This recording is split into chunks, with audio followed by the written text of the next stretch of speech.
ఒరే చిట్టి మనుషులు ఎండలు బాగా ఎక్కువగా ఉన్నాయని నన్ను తిట్టుకుంటూ నా మీద పడి ఏడుస్తున్నారేంట్రా? మీ మనుషులు చెప్పేవి మాత్రం చాగంటి గారి ప్రవచనాలు, చేసేవి మాత్రం చేతబడి పనులు.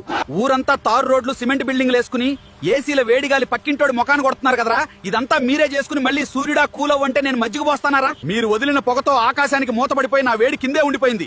లోపల కుక్కర్లో బంగాళదుంపల్లా మీరే ఉడికిపోతూ కింద మంట పెట్టింది నేనే అన్నట్టు మళ్ళీ నా మీద ఏడుస్తారేంట్రా?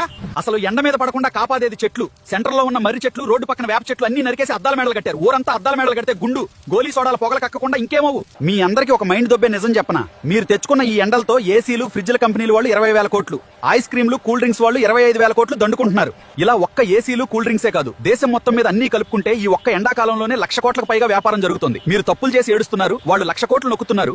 అయినా నాకు ఒకటి అర్థం కాదురా చిట్టి మనుషులు.